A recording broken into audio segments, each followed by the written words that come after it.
High tides raise all ships, and we're right now, as we speak, watching this band rise and rise and rise.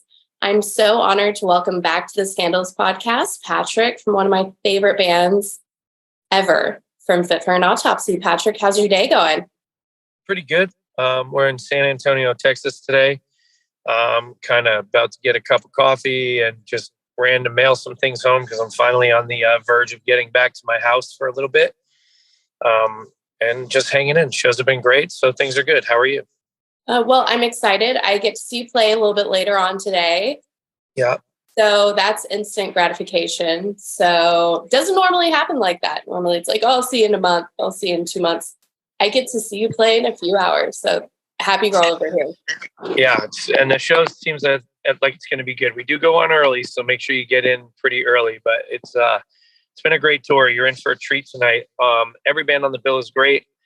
Lamb of God set is so good that I think I missed it one time because I wasn't feeling very well. But I mean, it's incredible. So it's a great show.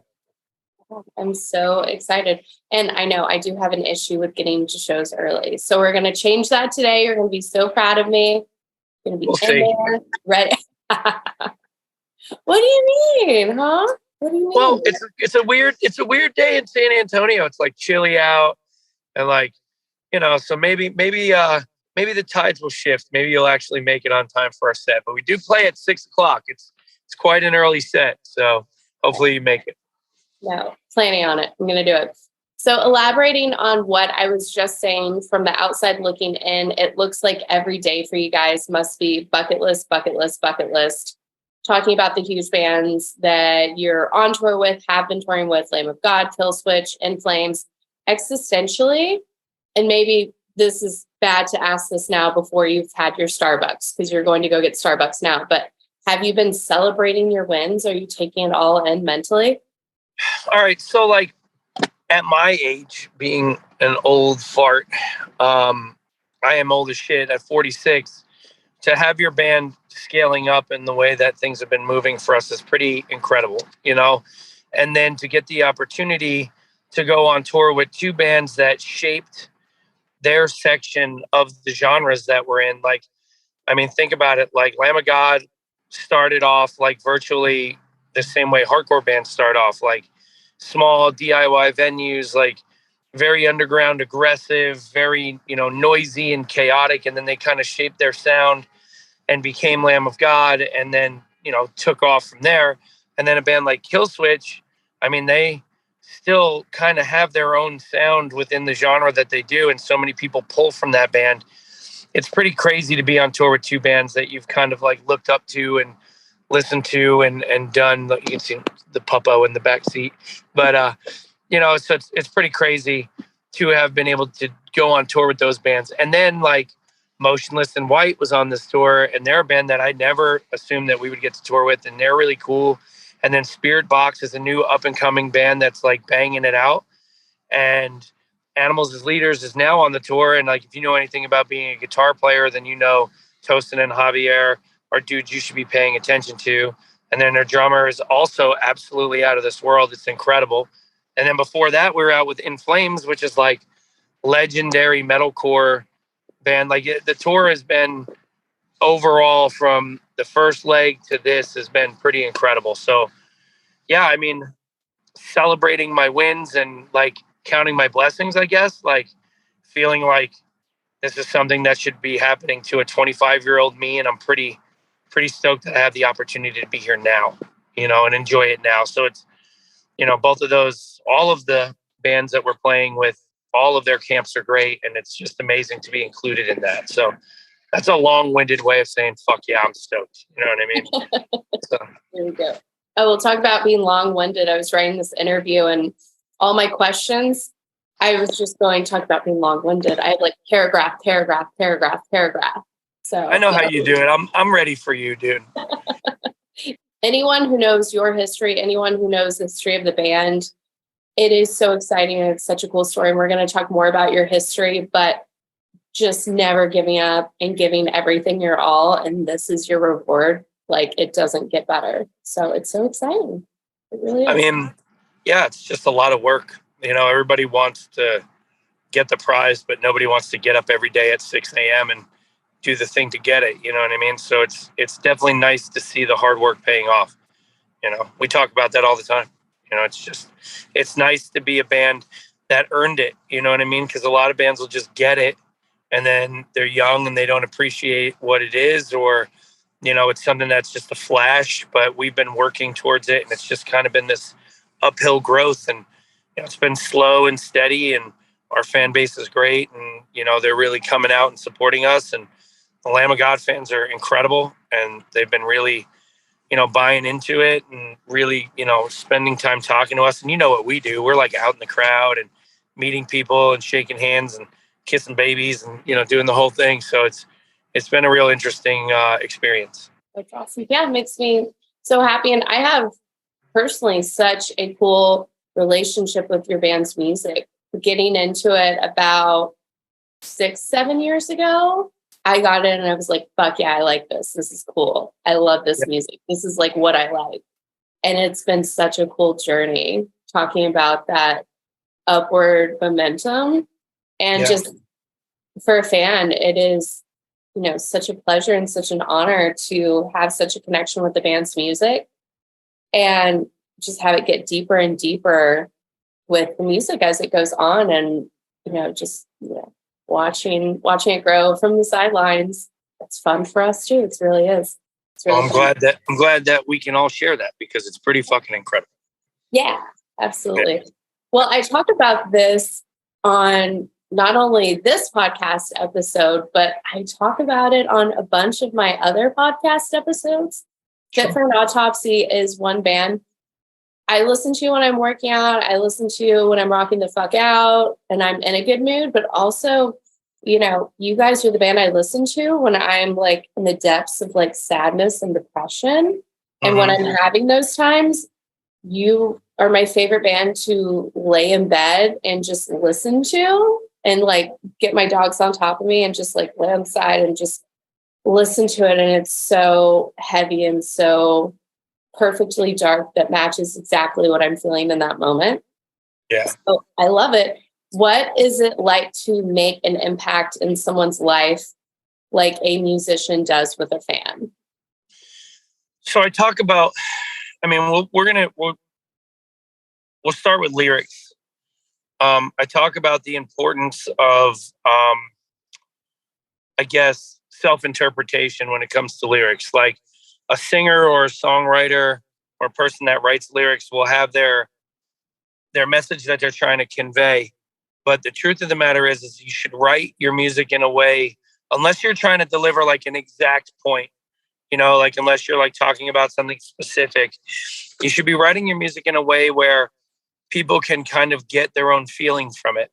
Like everybody's got different experiences in life. So if you write a song a little open-ended where it's about something for you, but other people can take a loose interpretation of what you're saying and have it apply to something different in their life, their struggle, their heartache, their hard time, or maybe their good time, you know, like all of those things are different for different people. So I think it's really important to be able to deliver a package that anybody can open and enjoy what's on the inside.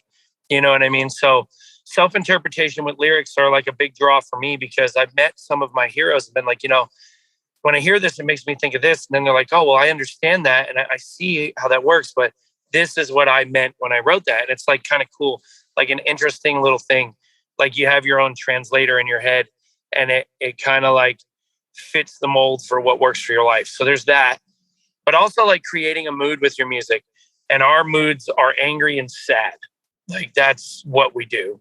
We're either pissed off about a lot of shit or we're sad about a lot of shit, you know, frustration and sadness, you know? And I think also there's a lot of people out there that need a way to channel that, and they need to feel that connection. Like when you're in your dark spot and you're going through your bullshit, you know, it's nice to know that there's other people out there that kind of feel the same and kind of have the same, you know, the same outlook. And, you know, I'm not the only one who feels this way. Like how important is that? Like that can save somebody's life. You know what I mean? So we try to write things in a way that it's very open-ended, but it conveys the emotion and the feeling that we're trying to push forward. but also allow people to connect with it. And, that only happens if you take the time to think about how you feel about what you're writing. I hope that makes sense. Makes perfect sense. And it's kind of funny because you also kind of answered another question that people always ask that I hate this question. It's in my opinion, you either have it or you don't kind of thing is my opinion. Like a lot of the success I think is like up to you and like you have to have it like that. But that's actually without asking that question, what advice do you have for other bands? You kind of being the godfather of Fit for an Autopsy. And just like one of, the main dudes who's kind of like, fostered the band from the beginning. That's kind of a really cool answer to that question that I really hate. And I think is so overdone of, do you have any advice for other bands? What would you say? That's actually really great advice. And everyone listening to that. Don't be a phony, like gimmicks work for sure, but I'm not like a big fan of gimmick bands. Like, there's some bands out there that like, they wear the pajamas and put the mask on and they go out and they do the show. And Slipknot to me is the perfect example of the people who wear the mask or wear the pajamas, where they're like, those dudes are fucking angry. You know what I mean? And they convey it in their music and they do it the way they do it. And they've always stuck to their sound. And for them, it works. But then there are other bands that maybe aren't as musically talented as the guys from Slipknot, and they make junk and then put it in a cool wrapping paper. And it's cool to watch a couple of times, but then it loses its luster. And then it just becomes a band that, I used to listen to that band, but then you have a band like Slipknot and they do that thing, but their longevity is unmatched almost. You know what I mean? They've been around forever. So, there's just something to be said about being genuine and about writing things that are real. And there's also something to be said about take yourself seriously, but don't believe your own bullshit. Like take your band seriously, work hard, put in the work, do the tours, play the shows, get the equipment, spend the money, do all the things. But then at the end of the day, just remember that all you are is a fan with a guitar. None of us would be doing this if we all didn't love bands before us and what they do. None of us would want to experience it if we weren't fans of live music and live shows. And I mean, you can trace metal all the way back to, Black Sabbath, and somebody saw Black Sabbath and they were like, fuck, I got to do what that band is doing. You know what I mean? And that's what it is. So if you're a fan of the music and you take the time to put the music out there in a way where it's genuine, and if you're not creating a gimmick that is unnecessary, you're going to have longevity and it's going to work. Also Dave Grohl, rule of business 101, like play every goddamn show you can, play as much as you can, get out and do as much as you can and write good songs. If you have the songs, you play the shows, people will come. You know what I mean? And that's that Dave Grohl 101. He talks about it all the time. Like, just write good music and play every goddamn show you can, and people are going to see it and they're going to come. You know what I mean? It's just, that's two pieces of advice I can give you. Be genuine and don't be afraid to work. And there's a saying that I love, actually their lyrics that I heard a while back, and every now and then it comes to mind. And when I was writing your interview, it came right to mind, just kind of knowing your history. And the lyrics are, sing to get out of this place. And those words really rang true when I was thinking about you, your childhood, what inspired you to stick with music and keep going. I think it's an aspirational story. Coming from a hard place, getting to a great place, and this kind of being the best time in your life right now. Do you have anything to kind of elaborate on that or share with people who have come from a dark place and now, life is pretty fucking great and it gets pretty fucking good? Well, something we talk about like in the background of the industry is that everybody in the music industry that is in either the touring side or, guys from like crew dudes that are, building stages and doing the whole thing. Like a lot of times those people are pretty broken, you know what I mean? And like, it's one of those things where you get to choose how long you're willing to be a victim to the circumstances that you've been put in your life. And, I had a pretty weird upbringing. I had a lot of rough shit happen to me in my life. And it's one of those things where I can let all of that hold me back, or I can use it as a springboard. And every day I wake up and I'm like, all right, I don't want to do this today. I'm miserable, but I can't let these things in my life keep me from achieving what I'm capable of. And that's something that a lot of people that are broken miss. They don't see what they're actually capable of. They just believe that since life has been so hard, it's going to continue to be hard and there's no way out. And really the only way out is accepting exactly what you are, finding ways to fix how broken you are if you are broken, and just do things that you love. You know what I mean? And that's my story. You know what I mean? In a nutshell, I came from pretty insane lifestyle as a child and grew up in a time where, things around me weren't great. And I just, every time somebody told me no, I just said, fuck that, I'm going to keep doing it. And I just kept going and kept going. And, like even the guys in my band have helped me grow. Like when we first started the band, I was like fucking ball of stress all the time and just on 10. And I mean, I'm kind of like that now, but maybe I'm on 6. You know what I mean? So you just got to grow into what you want to be. And the only way you're going to do that is just accept the shit from your past and decide where you want to plant your feet and plant them and just keep pushing through. You know what I mean? That's it. That's the only way you can get through it. So I do appreciate that. And I know I talk about my past in like a way where a lot of other people can't. I'm pretty open about it. But I'm also old as shit. And like, I've been through a bunch and I've accepted the things that I've been through in a way where I can talk about it now. And not everybody's capable of that. So for the people who aren't capable of that, try to find a way to be able to talk about your past and put it on the table. And I know it sucks to do, but once you do it and you start accepting it, it makes it easier. So, and it's another opportunity. When I started doing press, all I really wanted to be able to do was to be able to have a conversation and say thank you to the artists who completely like touched and influenced my life and made me okay. And I came from a super abusive household. And had I not had those like really heavy shows to go to where, like my mom was beating me up or something like that, had I not had those heavy shows to go to during that time when I was very young, I would be fucked right now. It was this kind of music was the only thing that could match what I was feeling on the inside. Yeah. And because I was kind of able to like tit for tat, like have situations for like concert, like fight, horrible fight with my mom, into, really heavy show. I'm totally fine now. I really don't think that would be the case unless I had this really heavy music to match what I was feeling. So also hold on to your death metal and hold on to your metal and share it with a friend. You never know how it will touch someone. I mean, I believe that for all music. When you're sad, you listen to sad music. When you're angry, you listen to angry music. When you're happy, you listen to happy music. Like you don't go to a wedding and, listen to fucking sad shit. You know what I mean? You go to a wedding, you listen to music about celebrating life. And, that's what the cool thing about music is that culturally, it's one of the few things in this world that transcends from culture to culture in like a seamless way where you can, get involved in another culture that you may have nothing to do with or may not understand, but music can bring you there and show you other people's struggles or other people's happiness. And like, it's just a pretty interesting, cool little thing that we have that I think a lot of people take for granted. They turn on the radio and just let the music play in the background.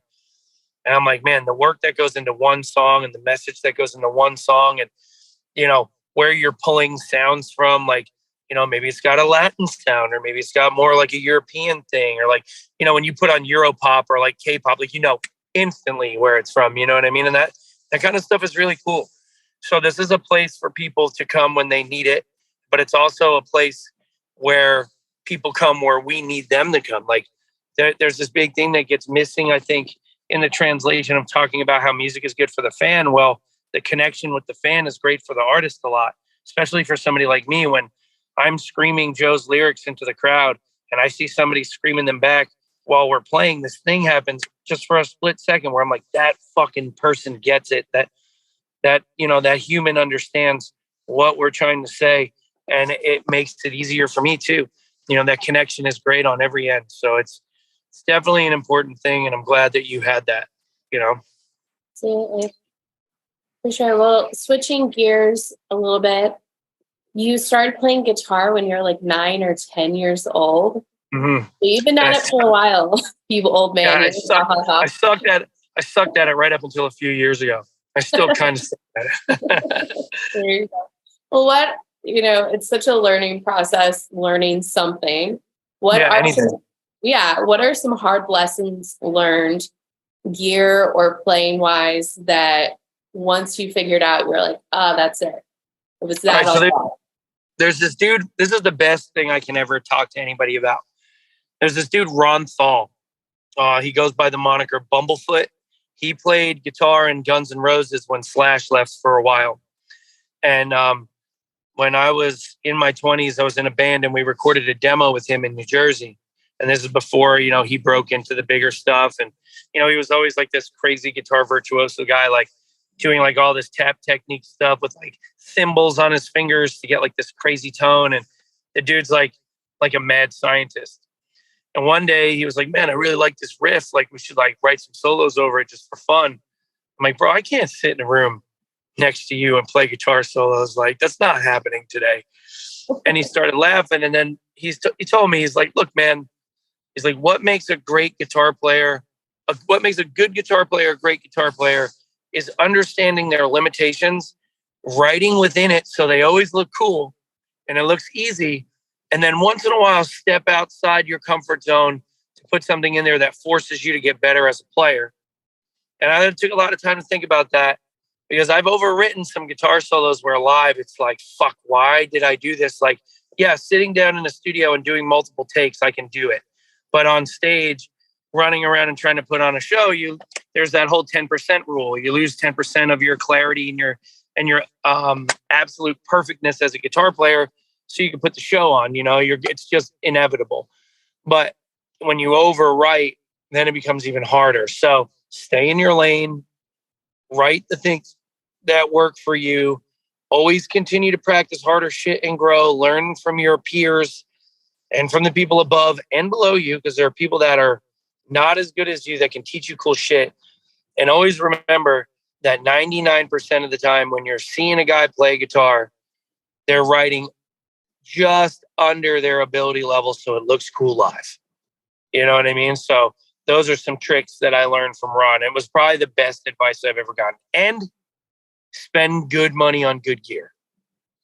That's my two lessons learned. So if you have no money, what guitar would you suggest people start off with? And if you had all the money in the world, which guitar would you like to get? A lot of companies are making cool entry-level guitars right now. I am a Jackson guitar player. I think Jackson has a really good entry-level line with the JS series and the X series. Jackson also owns Charvel, and the Charvel, the Mexican import DK24s, are like incredible. They're fucking great playing guitars, and you can get most of those guitars I just talked about under 1,000 and some under 700. And that's about as low as I would step into, because those guitars, a couple little upgrades, and you can play them forever. Guitar, if money wasn't an object,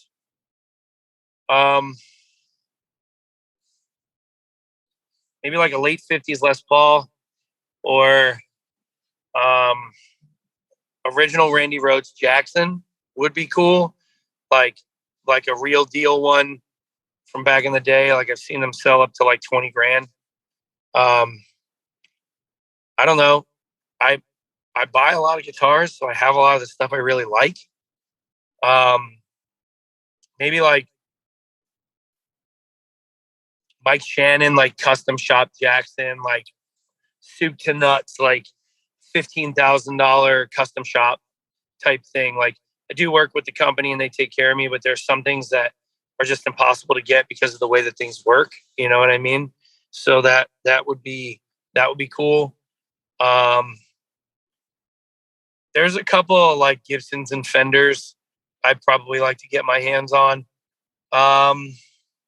Stuff that would be like artist specific, like maybe one of Eddie Van Halen guitars, or like guitars that these people have owned, or like a Randy Rhoads guitar that Randy owned, or like maybe like a real James Hetfield, or, you know, something like that, something that one of these guys own that, you know, you end up paying some collector like 30 grand for, you know what I mean? Yeah. Nothing too out of the ordinary. Cool. That's a great answer.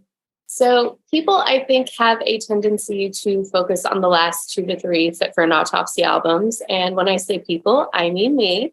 I was guilty of doing this. So I went back and listened to The Process of Human Extermination, Hellbound, Absolute Hope, Absolute Hell.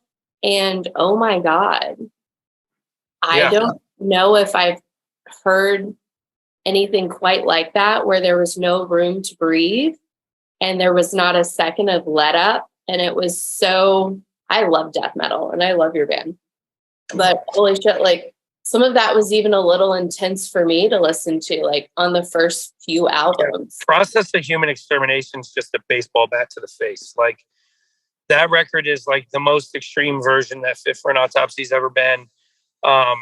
And just because we didn't know what we wanted to sound like. And then in Hellbound, you could hear it's still as aggressive, but we started putting elements of like atmospheric stuff, maybe no outside influence yet.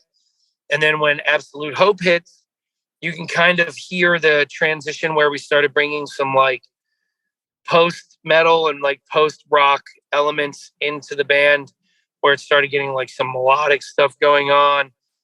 And then when we hit The Great Collapse, it changed. And it changed in a way where like, we were like, okay, now we got Joe on Absolute Hope.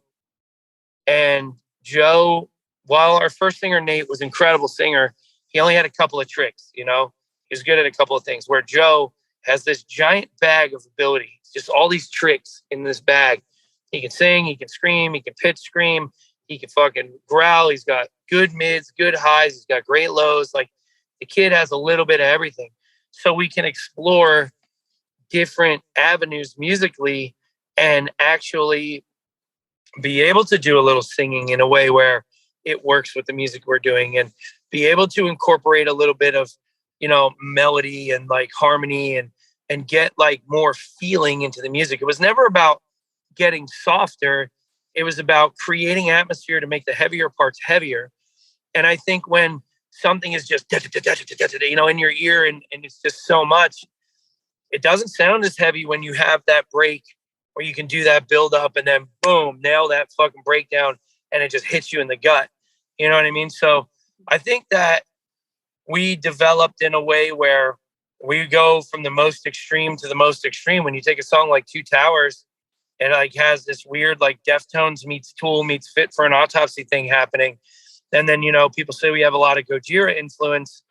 But I mean, the truth of the matter is we're also influenced by the bands that influence Gojira. Like, you know, Morbid Angel is a huge, like early Gojira stuff. You can hear tons of Morbid Angel influence in that stuff. And Morbid Angel is one of, you know, Gateways to Annihilation's in my top 10 death metal records. You know what I mean? So like, it's really easy to get caught up in, you know, what people think we sound like, but we're just trying to create a wall of sound that is heavy and emotional and kind of flows between a bunch of different stuff. So it just gives this whole different dynamic. And I think we're nailing it right now. Like, I believe that What the Future Holds was the gate, the doorway to what Fit for an Autopsy is. And we're already contemplating, talking about, and working on ideas for the new record. And people are not going to be ready for it because we're going to come out swinging on the next one in a way that people aren't going to expect. And like, it's going to be Fit for an Autopsy. It's going to be what you're used to, but we're just going to level up a couple of things. And let's just say the idea that we have, if it goes the way we want and the label agrees to it, it's going to be a whole different thing. Like, the atmosphere of the band, the record, the tour, everything that we're going to put together, it's all going to play off of each other. It's going to be like one big concept idea. And if it works out, it's going to be fucking rad. And I'm really excited for people to hear it. You know, we haven't even written music, but the concept behind it just seems like different. It's bigger than anything we've ever tried to do before. And I'm just really excited to see how it goes. That is so exciting and fun to hear, because we did an interview like exactly like a year ago, and you were saying the same thing about this album. So now it's cool revisiting and having another conversation with you because you're saying the same thing, but you guys have a new fun idea. And it's gonna be like nothing we've ever heard before. Like that's so exciting. I think What the Future Holds was like this sonic thing that we needed to achieve. But now that we're coming into what we love and it's starting to feel like what we want to feel like, now we can start working on tying the sonic, the sound, the atmosphere, the visuals, everything together in a way where we can grow musically and live, but do it organically together and still sound like the band, but create a whole new atmosphere across the board. And like, that's kind of where we're getting to now, like the trick with being a band and growing is that it's hard to do it when you don't have the budget. It's hard to do it when you can't afford to do certain things. But now we're in a situation where we're not rich people, but we are making enough money to put back into the band to create a whole new thing for everyone. So this year we had lights and we had a crew and we had all this stuff. Next year we're going to go bigger. We're going to go harder. We're going to create more atmosphere. We're going to create a different visual thing. And we're hoping to like kick the chair out. We really want to impress people with this new record. So, it's crazy to even be talking about the idea of doing a new record because we just released the record, but it's already in discussion. So I don't know exactly how it's going to pan out, but everybody can know that we never stop talking about the new version of the band, and it's getting more intense. So it's going to be cool. I can't even imagine. I can't wait. Cool. Can't even imagine more intense than that. And kind of what you were talking about, I think the perfect song to go experience what Patrick was just talking about is Far From Heaven. I don't think I've been more like transported in a song than Far From Heaven, starting out slow. Like, I feel like I'm in this like angels and demons apocalypse movie, I saw, a falling star, and then it goes very light, very sweet singing. And then it goes in heavy. And I think that's the best example to me of what you were just talking about for anyone who kind of wants to know what he's talking about. The dynamic, the idea of creating an atmosphere that feels comfortable and then kicking the chair out. You know what I mean? I love that. I love when people are like, oh, okay, it's a little groovy. Like, whoa, what the fuck is going on? You know what I mean? Like, to me, that's the best shit. It's like a movie, everything's calm and everything's fine. And, everybody's outside riding their bikes and it's sunny out. And then boom, the fucking bomb hits in the middle of a neighborhood and everything goes to shit. You know what I mean? And like, that's how life happens. So I think that's the atmosphere we're trying to create. Very cool. Awesome. Well, real quick, because I'll keep this going. We have some more in-depth questions, but real quick, I don't feel like I can be a real fan if I don't ask how the band got together, kind of the origin story with that, because I've never asked before. So didn't know if you could real quick just let us know how you guys all got together. 2007, I started this band with Will and another singer and a few other guys. We did some stuff, and then a couple of the guys didn't kind of pull through on their parts, and we all had different projects. And I was like, we'll put it on the shelf. So we shelved it for like a year. And then one of my other bands played a festival in New Jersey, and our old singer was there with another band he was in. And we had a discussion. I was like, man, I wish I could have got you to sing for my band. He's like, oh, what band? And I was like, this band Fit for an Autopsy. He's like, I love that band. I was like, dude, if you're interested, like, we can do it. And he was like, yeah. So then that's when it started being real. And we got signed to Black Market. And then 2011, we released our first record. Then we got signed to Good Fight E1. We did the records there. And then Nuclear Blast. And then it brings us to where we are today. There's been a handful of lineup changes. But the lineup that we have now seems to be the best possible version of Fit for an Autopsy that we've ever had. And yeah, that's pretty much it. I made a phone call, talked to Will, talked to another guy, and then the band was born. So. Absolutely. And you guys have kind of a unique situation where Will used to be like a touring member. Now he produces, right? Yep. Produce engineer. Well, he owns a studio. He's in a bunch of projects. So the only way for him to really make everything work is for him to contribute in the background. And he does that by creating the atmosphere and the music. You know what I mean? This band started with me and him writing together, but it was a project that he wanted to do because he had a musical outlet that he needed, and Fit for an Autopsy filled that. And he didn't want to stop writing the music, but he also couldn't tour 150 days a year. So we just put it together, hired Tim, who turned out to be an excellent member of the band, rather. And, it just all worked out. Mm-hmm. Cool. And who writes the lyrics? It's kind of like a mixing pot. Will does a lot of the writing for everything, but we all talk about subject matter and we all talk about what we want to write and how we'd like it to work. But Will is just very good at writing music. So Will and Joe kind of have the reins with the lyrics, and then we all kind of chime in, and Will and I discuss subject matter and what we're going for. So it's kind of like a community thing with all of that. Got it. As far as albums go, the most recent record, Oh, What the Future Holds, I'm kind of like what you were just saying. I've never heard an album before that doesn't feel like music. It feels like a movie. Two Towers is like Lord of the Rings. Far From Heaven is like some historical angels and demons saga, like set in the Middle East. Yep. Oh, What the Future Holds feels very Apocalypse Now. It's like foreboding, very in tune with nature, like nature is warning us.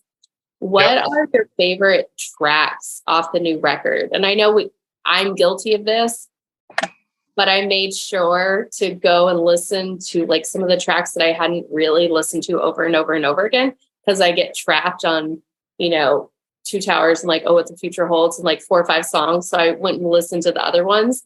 Do you have other favorite songs on the new record, or, is it some of the ones we listen to over and over again? Pandora and Two Towers are like my outward favorites. They're fun to play. Savages is fucking awesome. Collateral Damage is fucking awesome. There's a bunch of songs off the record that I like. I do a thing where I'd have to go back and look at the set list to really be able to the song titles, to like really be able to like give you like a full spectrum. Conditional Healing is a great song. Like they're just good songs across the board. You know what I mean? Like, but Two Towers is probably my favorite. Just like Napalm Dreams is my favorite on the last one. I like the stuff that's outside the box for us. Awesome. So, and we've been playing Two Towers live, and it's been going over great. So, absolutely. Oh. Savages is a fucking great song, man. And Hellions is also great. I mean, I like them all. I mean, you can't put a song on it that I don't like. You know what I mean? So awesome. So the cover art feels vulnerable, nurturing, and intense. Is it supposed to be atmospheric? How did you guys come up with that cover art? That's a Will thing, Mother Nature dying, but still holding on to, humanity. And it's kind of like just where we fear everything's going. It just fits with everything. And Adam Burke is a great artist. He understands us. So. Cool. And straight away, kind of what we were talking about from some of the more obvious songs on the record, the song In Shadows, I thought had the most interesting vocal arrangement. So if you haven't heard that song yet, go listen to it. It's a fun one. Yeah, we had it in the set for a little while, but it was time to change it up. That's a fun one. Yeah, it's super, super creepy. I loved it. And I thought I put the lyrics in, but I think the lyrics are something like, how did it get in? I let it in, or something like that. It's a funny back and forth, but it's creepy and it's kind of horror movie-ish, right? Yeah, the way that he does it. It almost feels like he's talking to himself in his own head, but he's singing it out loud. Yeah, I understand what you mean. Yeah, it was, being a horror fan, I thought it was really cool, really fun, something very unique. And I thought it was so good. I was like, that's an anthem. The way that he sings it makes it an anthem. So I liked it. Yeah, for sure. Well, Two Towers, you guys have the animated music video for that. How did you guys achieve that? We just hired a team, gave them a concept, and they just knocked it out of the park. Mm-hmm. That's fully like that's fully like the team. You know what I mean? It's pretty good. Awesome. And you said no funny questions, but too late. You're already here. I grew up in the boy band era. Haha. And my mind sometimes reverts back to that when I think of all male metal groups. What is something that a fan might enjoy to know about every single person in the band? I like fashion. I like clothes and shoes and goofy shit. Joe's like a big gamer. Tim's like super into like motorcycles and motorcycle culture. Hosian is probably the most educated musically, like super versed, like really into like jazz and like funk and like African like music that you don't hear here, like drumline African music, like this crazy stuff he listens to that's like insane and unbelievably talented. Blue is in like 900 bands. It like there's like a bunch of like weird things about all of us. You know what I mean? It's like people think I'm goofy because I wear like shoes that match my guitars. You know what I mean? And like Tim like is like super biker guy, but like the nicest dude ever. You know what I mean? It's just we all have our little quirks. You know, it's funny, but I think Hosian's is the most interesting because like he gets so into like music in a way that we all love music, but he gets into it different. You know, like Ginger Baker is one of his heroes, and like Ginger Baker spent a bunch of time like going to different places, like I mentioned, like going to Africa and spending time like working with musicians there, and then releasing music in America that we would have never had any access to. And then like, he's from Puerto Rico, so he's very into music from his culture, and like so we get exposed to a lot of stuff through him. And then Blue is like in a million bands, death metal, and he's been in like fucking crazy extreme grind bands and like all these different things. So he's like super into like, we make fun of him, but he's like into like a lot of like shitty music that's good. You know what I mean? Like music that sounds like you took a bunch of amps and threw it down the stairs, but it's still cool. You know what I mean? So we all have our little quirks. You know what I mean? I'm sorry. Is the taking the amps and throwing it down the stairs, is that EDM music?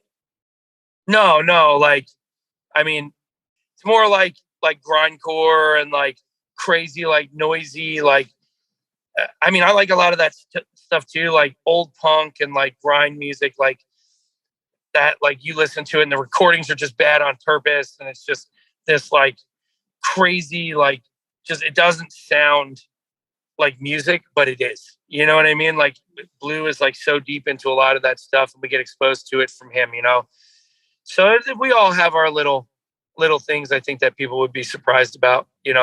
I love Steely Dan, and I love John Mayer, and I listen to like stuff that people would never expect. Or like, oh, the guy in the Carcass shirt is humming a John Mayer song in the back room. You know what I mean? Like, it's just what I love. So we got a lot of quirky stuff going on in our band. Sounds so romantic though. The John Mayer part of you must be the part of your wife like super gets into. She's like always humming John Mayer. It's gonna be good there tonight. My wife listens to like Meshuggah and like like At the Gates. You know what I mean? I mean, she does like something too, but she's hilarious. Oh, it's funny. Very cool. Okay, 2 questions left. You are a tattoo artist when you are at home. Rose Gold Tattoo Shop in Atlanta, correct? Yeah, Rose Gold Tattoo in Smyrna, Georgia, just outside Atlanta. Awesome.